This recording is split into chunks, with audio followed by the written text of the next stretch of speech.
What's up, everybody, and welcome to ITG Daily, the show that brings you the hottest in gaming news. I'm Drew Bosley. You can find me on Twitter at ArtisticGamer28, and that's the one, the only. It is Scott Savage. You can find him on Twitter at Savage. Scott, what's going on, buddy? We may find you sometimes in Ghostbusters, just absolutely destroying everybody. Dude, I found my game. I am the ghost that will haunt your life forever in Ghostbusters. It might be the scariest game you've ever played. Dude, that game is not scary at all. I was on a roll last night. I think I went 5-0 as a ghost. I was spooking everybody. It was, man, I'm having fun. Like, our review goes live on the show this week. Make sure you check that out. We're going to be doing, I believe, a live stream as well as a Let's Play. So a lot's going on in the world of Ghostbusters. The biggest key to the Ghostbusters, though, dude, you got to have 5 people, right? One of you as a ghost, the other 4 friends as a Ghostbuster. You're all in the party chat, and you all have a great time. And that's kind of how it went down last night, except I kept getting picked as the ghost, and then crushing you all. Yeah, you just repeatedly got the ghost. I don't understand how. I don't know either. Yeah, my wife was she got it, I think, once or twice, and then I had it way more, and then I don't understand. I don't know. So maybe you guys aren't just far enough in the game yet to get the ghost. Maybe that's the issue. So hopefully you guys will be able to get that far, and then we'll all be able to switch out as ghosts, which will be exciting, of course. But Scott, people can join us live Monday to Friday, 11 a.m. Eastern, over on twitch.tv/theofficial ITG, as well as YouTube at ITG. But if you can't join us live, hit us up later inside the game.ca, podcast services, and TV streaming networks around the globe. Today's show, Scott, Sony has been teasing us on TikTok with some GTA content, and many believe this may have been a tease for GTA 6. More details just around the corner for Respawn's newest Star Wars title, and The Last of Us Part 2 actor would like to return for the 3rd game. Ooh. Let's do that. I like that idea a lot. I like the idea of the third game. I want to hear more, see more about that. Yeah, we'll get into it. Let's get rolling. It is Grand Theft Auto 6 announcement teased by Sony. This comes from Imogen Donovan over at Gaming Bible. The Grand Theft Auto fan base is in a flutter, and a frenzy following a cryptic comment from Sony on his TikTok about iconic gaming introduction songs. In short, it seems there might be a Grand Theft Auto 6 announcement on the 20th anniversary of Grand Theft Auto Vice City. Scott, that's the biggest catch right there. Yeah, teases. Over the last few years, it feels like Grand Theft Auto's community has been following the mantra, fool me once, shame on you. Fool me twice, shame on you again. Fool me 3 times, right? No one posts from the leaker again because he's following things out from thin air. That was, of course, until the massive Rockstar Games security breach that leaked earlier gameplay footage of Grand Theft Auto 6. Dude, that was a disaster. Really unfortunate, right?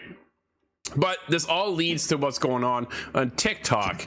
Here's what's happening. Sony official account posted a video showing you load up one of the most iconic intro songs on your PS2 featuring the Grand Theft Auto San Andreas titles. That's iconic, Scott. Like, that's a big one, right?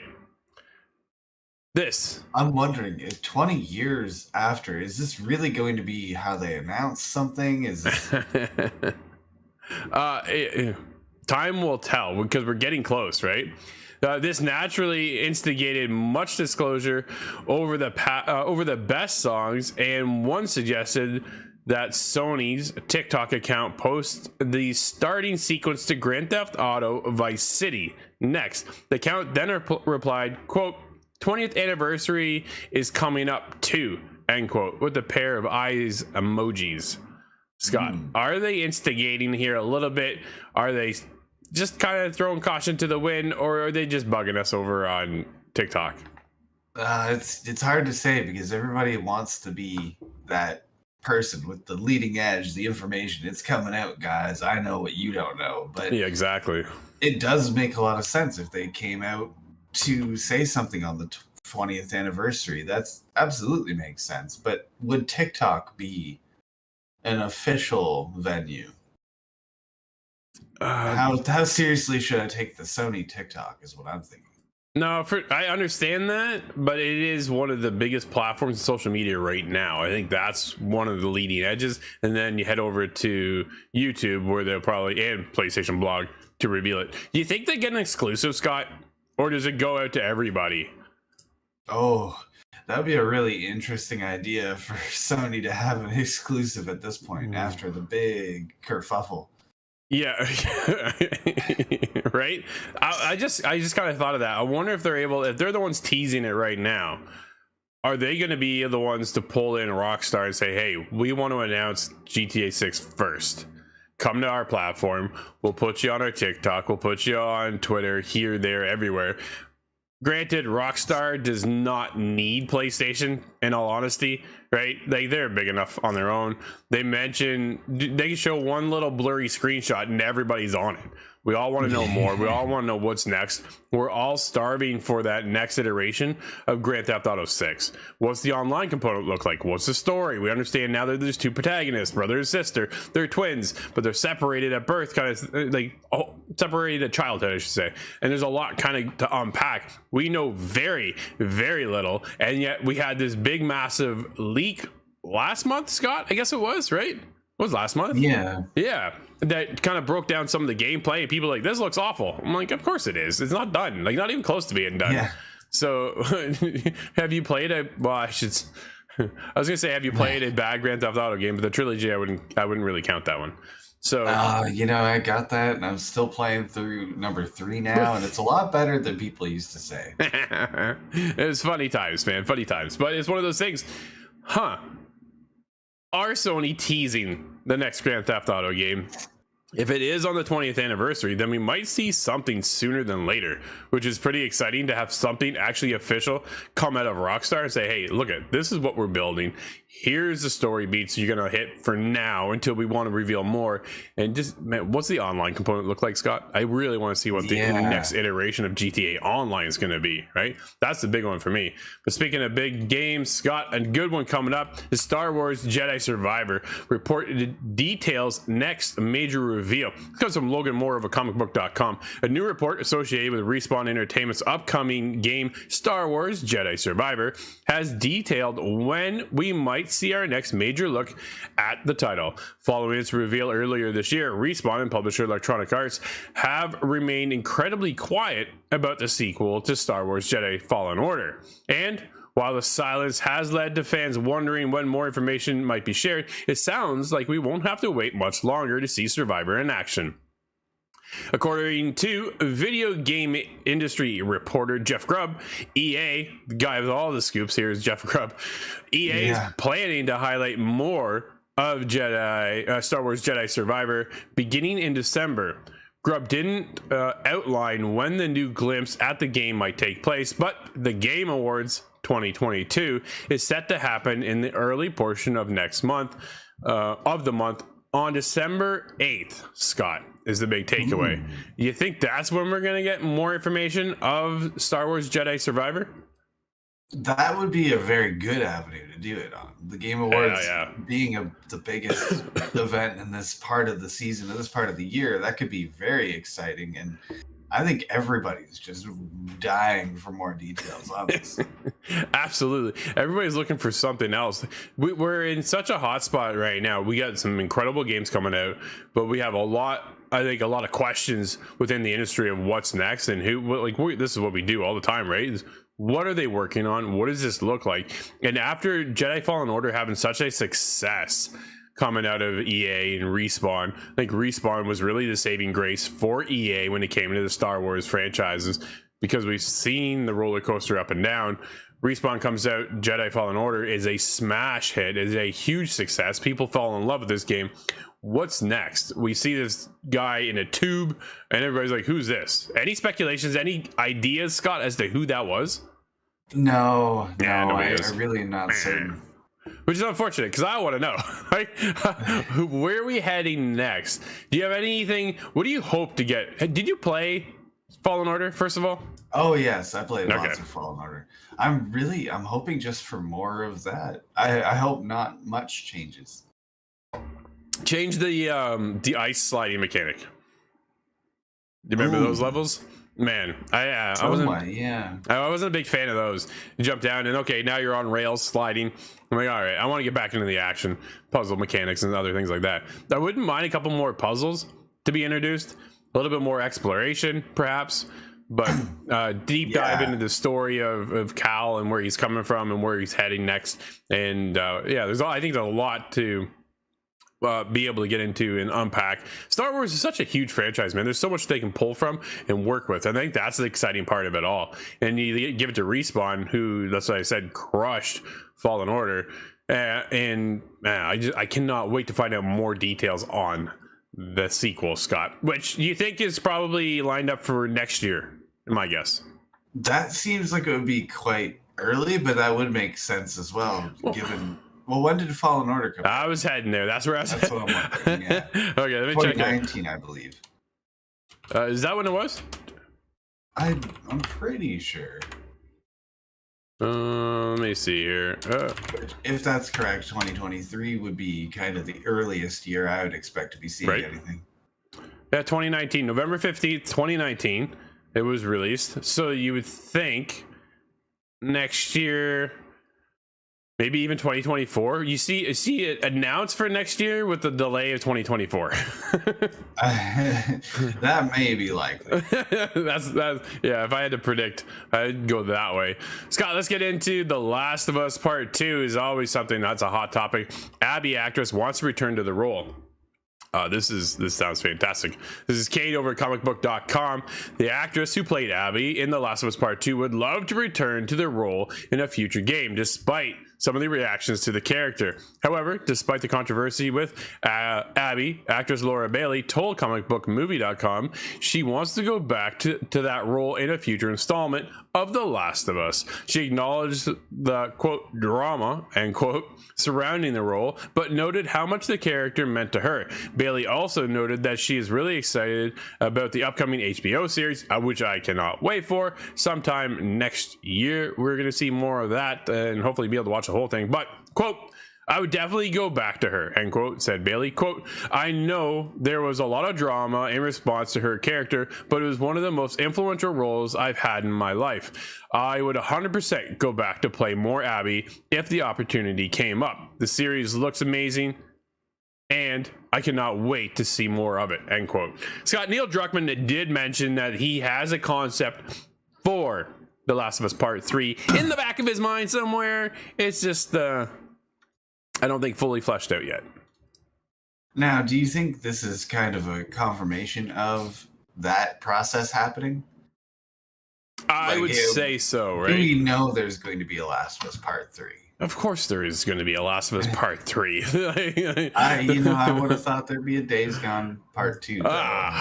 Okay, so I get it. Sony Bend is a completely different studio than Naughty Dog, right? Naughty Dog is definitely held up at a higher pedigree when it comes to the first party studios out of PlayStation. So if Naughty Dog walked into Sony's head office and said, okay, we're making a Last of Us Part 3, they just be, okay, here you go, here's your funds, whatever you need, and have at it. And that's where we're going to probably go in the future. Here's what, from what I understand, what I know is happening right now. Last of Us Part 2 multiplayer is on the way. We're going to get that next year. And I believe there's rumblings of Naughty Dog working on a whole new IP. So I think we're going to get The Last of Us multiplayer Part 2. Then we're going to get this new IP. And then we'll travel back into The Last of Us Part 3. I wouldn't mind traveling back in between those periods, though, to Uncharted 4. And then moving on to see what the Nathan Drake family tree looks like. That makes sense. I know it does to some of you because you've beaten the game. So that's where I'm at, thinking like they have so much to pull from. Naughty Dog, if they want to make a new IP, we're all on board. What else are you going to create, right? You've made these amazing franchises as it is. We completely have all of our faith and trust in you to produce something amazing and incredible moving forward, and so does Sony. Sony's just as well as they're going, hey, whatever you want to do, here you go. Herman Holst just pulls up the bank truck and just kind of dumps the money into Naughty Dog office, and then they just produce whatever they kind of want, right? So it's one of those things. We're definitely going to get another Last of Us Part 3, but do we see it in 5 years, or do we see it more in the realm of 10 years? And I'm thinking further down the line, closer to 10. As unfortunate as that sounds, Scott. Maybe though, if they're going to move on to another IP, that makes a lot of sense because that other IP is going to be a huge startup. Yes, there's a lot. You're still holding hope right? for that multiplayer, though. Oh man, give me that multiplayer. You know what? It's coming, dude. I can't wait. There's a whole story element. So they took the Last of Us multiplayer factions from the original. They're bringing it over to a sequel, but they're elevating the whole experience. They're bringing in story elements. So there's a lot more to unpack when we get into The Last of Us Part 2 multiplayer side of factions and what that's going to look like. What are we going to be doing? They brought in somebody to work on their economy for the game. Like, there's a lot to unpack here. This is going to be a live service experience. When Sony talks about we have 10 live service games in development, I guarantee that The Last of Us multiplayer Part 2 is one of those services. That's one of the games that they're talking about, and they want to keep that going. So if they can keep this going, not only will we get the new IP, but it'll keep it going long enough that we might even see it and last into The Last of Us Part 3. Then you get everybody hyped for more Last of Us. Man, right? There's a lot to... It would be a good venue, to kind of build hype around it and give little reveals. Man. And you just toss little snippets into the multiplayer of what's coming for The Last of Us Part 3. Oh, wow. Like, I'm getting excited now. I don't even know what's going on. I'm just talking about possibilities here, but it is endless now at this point with whatever Naughty Dog creates. People just want to follow and know, right? So it's exciting times. I think if we do get Abby back again, I'm curious to see who plays the starring role. It was a split kind of going back and forth between Abby and Ellie. In The Last of Us Part 2, Ellie still had the upper edge, I think, just because everybody loved her so much from the first one that you have to give her that extra little bump. But Abby was right there at the end of it. I know a lot of people sided more for Abby than they did with Ellie in the grand scheme of things. And it was like, wow, I get it. But at the same time, I understand where Ellie's coming from too. But there's this whole thing of revenge. And oh man, what an incredible story. And I don't even like zombie games, but what a franchise to follow and love. Yeah, so, actually, I retract my earlier comment. That may be the scariest game that you've played. Mm-hmm. I'd say it is. Honestly, I'd probably say it is. And I know for some of you, it's not that scary, but this is where I'm coming from. But what is scary, Scott, is what happened to Red Dead Online Stadia players will be able to transfer their data finally. But there's a catch. Oh. Yeah, that's right. One player with over 6,000 hours is obviously quite happy to hear the good news. This comes from Owen over at VG247. After Google announced it would be shutting down Stadia, Red Dead Online player, its Color TV, asked for a one-time transfer for his 6,000 hour save file. Unfortunately, he wanted to be able to continue that huge amount of time he spent on the game. Dude, what do you do with 6,000 hours in one game? You must have touched every rock and pebble in that game at this point, wouldn't you? I would expect so. I remember there being a huge amount to that game. But unless you get lost in the woods for 6,000 hours. Yeah, but he doesn't want to start over. I don't blame him. Now, in a message he's received from Rockstar Games, it's been confirmed that he and other players will be able to transfer his profile over to PC, Xbox One, or PS4. Quote, "We are pleased to confirm that all Stadia players who have played Red Dead Online within the 30 days, Scott, prior to Stadia announcing their shutdown, will be able to carry over any earned Red Dead Online cash, gold bars, XP, roll XP, and roll tokens to another existing account on either PC, Xbox One, or PS4." End quote. Reads the message. Quote, "Players will just need to have the target game account linked to their Rockstar Social Club account." End quote. Okay. So, Scott, the big catch, though, there is you have to have had played Red Dead Online in the last 30 days of where Stadia has stated that they are closing it down. If you have not played in the last 6 months, you are out of luck. And you lose that completely, right? They're not transferring it to everybody. They're transferring it to active users. There must be some sort of difficulty involved in moving it over, because why not open it to all players? But maybe it's just the way they found the list active players in the last 30 days. Now here's the list. We can move these people over. Maybe that was just a way of identifying them, and that's why it's restricted. Well, here's the thing. I think it's restricted due to the fact that they're not supporting the game anymore. Right? That's the biggest takeaway for me, is that they're just not doing any Red Dead Online content. They did some stuff just recently, which surprised like a lot of us, but it was very minimal. But they're not bringing anything over that's of higher content that you would get in GTA Online, right? Like, that's the biggest thing. We're not getting any of those game modes or those big moments, those big reveals that you get in GTA versus what you would hope to get an experience in Red Dead Online. That was the biggest thing for us. We were just waiting and nothing. Dude, I jumped in the other day, probably about a month ago. It looks gorgeous. What an amazing game. But I jumped in for 5 minutes. I'm like, okay, I'm just gonna do the same stuff over and over again. When I thinking it's Color TV is here for 6,000 hours, I'm like, what else are you doing that I haven't done? That's what I was wondering. Yeah, you didn't get 6,000 hours invested in getting lost in the woods. No, which is pretty much what I've done. Not 6,000 hours, but yeah. Oh man, it's one of those things. But since the announcement of Stadia is on its way out in January next year, a number of developers did announce that they would be helping players out with their certain games. Ubisoft confirmed that Stadia users will be able to transfer their games to PC through Ubisoft Connect, and Bungie and IO Interactive will be doing the same for Destiny 2 and Hitman players. So there is that. Everybody is now they were blindsided, Scott, and now they're back on it trying to fix it all up. Yeah, now that the rescue craft has arrived. Yeah, right? Everybody's scrambling here at the last minute. Dude, let's get into one last topic before we end off the show today. Is Sniper Ghost Warrior Studio confirms plans for a live service shooter. CI Games will also release a survival game alongside its Lords of the Fallen reboot. Scott, this comes from Andy Robinson of VGC.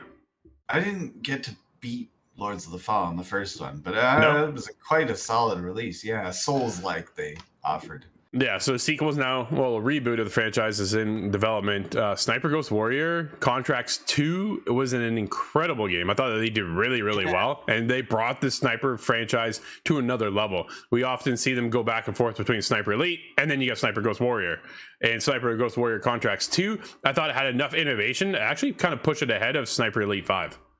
See, Sniper Elite is that's my Sniper franchise, but it's good to see there is another alternative. It's nice to have the competition out there, right? But Sniper Ghost Warrior and Lords of the Fallen Studio CI Games has outlined its plans for the next 5 years, which includes a live service shooter and a survival game. In a roadmap shared with investors on Monday, the Polish company confirmed plans for a new premium multiplayer PvE tactical shooter, codenamed Project Scorpio.